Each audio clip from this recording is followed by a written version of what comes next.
पाकिस्तान के मोहम्मद आमिर ने जब भारत के मोहम्मद कैफ पर इतनी छोटी टिप्पणी की और उनके स्टैट्स को दिखाकर नीचा दिखाने की कोशिश की तो हमको लगा कि मोहम्मद आमिर को एक रियलिटी चेक दे देते हैं। मोहम्मद आमिर जिनके खुद के घर शीशे के हों उन्हें दूसरों पत्थर नहीं मारना चाहिए। मोहम्मद कैफ ने जीवन में क्या किया नहीं किया, लेकिन इतना तो था कि जब भी खेले तो तिरंगे की आन मान शान को बढ़ाया, चाहे वो नेटफ्लिक्स की सीरीज हो या तुम्हारे बड़ों के सामने 2003 का वर्ल्ड कप जहां शोएब अख्तर वसीम वकार के सामने वो टिके और इंडिया की जीत की संरचना की। उन्होंने अपने मुल्क का नाम बदनाम नहीं किया, वो जेल नहीं गए, घूस नहीं ली, अपने देश से बेईमान नहीं थे। रही बात स्टैट की आमिर, तो अगर तुमको स्टैट पे बात करनी है और स्टैट ही पैमाना है कि आप किसी पर टिप्पणी कर सकते हो, तो तुम्हारे मुल्क की क्या हैसियत है कि हिंदुस्तान पर टिप्पणी करें।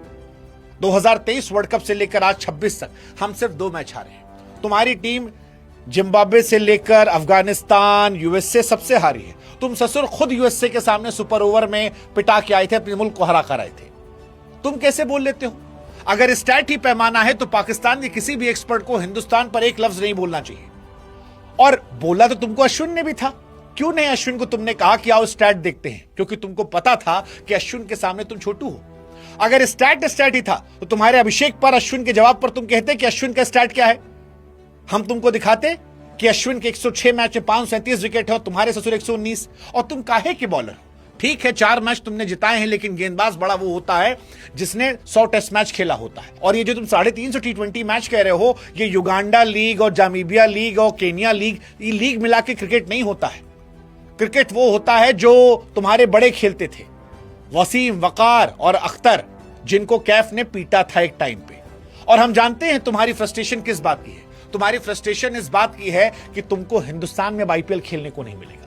पहले तुम इंडिया की चाटते थे, तुमको लगता था कि अजहर महमूद की तरह तुम भी इंग्लैंड का पासपोर्ट लेकर इंडिया खेल लोगे, लेकिन अब उम्र हो गई तुम्हारी, तुम खेल सकते नहीं हो, ये तुम भी जानते हो।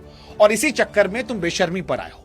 तुम बेशर्मी से हर मैच में हिंदुस्तान को हराने की दुआ करते हो, लेकिन तुम्हारी बद्दुआ 140 करोड़ लोगों की दुआ के सामने फीकी पड़ जाती है और तुम खिसियाते खिसियाते तुम्हारी टीम बाहर बैठी है और हम फाइनल खेल रहे हैं। देखो आमिर, अगर स्टैट पर जाओगे तो हिंदुस्तान पाकिस्तान में जमीन आसमान का फर्क है। तुम्हारे झंडे में चांद है, हमारा चांद पर झंडा है, भूलना मत। जब तुम डाइपर में घूम रहे थे तब मोहम्मद कैफ ने वो आइकॉनिक 87 रन की पारी खेली थी, 326 रन बनाए थे। ये मोहम्मद कैफ थे जिनकी फील्डिंग की वजह से हिंदुस्तान का टेम्पो चेंज हुआ। आज इंग्लैंड से जो मैच हम जीते हैं, तुम्हारी भविष्यवाणी गलत हुई है, उसमें फील्डिंग असर थी और उसकी शुरुआत मोहम्मद कैफ ने की थी। ये कैफ की औकात थी, वो तुम्हारी औकात नहीं थी। तुम्हारी वजह से लॉन्डो ने सीखा है जीवन में क्या नहीं करना है, कैफ ने सिखाया है क्या करना है। इसीलिए मैं कह रहा हूं, जिनके खुद के घर शीशे के हों दूसरों पर पत्थर नहीं मारते। कायदे में रहोगे तो फायदे में रहोगे, और बाकायदगी करोगे तो हिंदुस्तान देना जानता है। और हम जानते हैं कि अब आईपीएल वाला तुम्हारा खेल खत्म हो गया है, क्योंकि तुम्हारी परफॉर्मेंस खत्म हो गई है। तो तुम ये सब खुराफात करके खबरों में रहना चाहते हो, रहो, लेकिन हिंदुस्तान के खिलाड़ी पर बिलो द बेल्ट मत जाओ, क्योंकि जाओगे तो 140 करोड़ लोग सीधे तुम्हारे पीछे आएंगे। इसलिए कायदे में रहो, फायदे में रहोगे।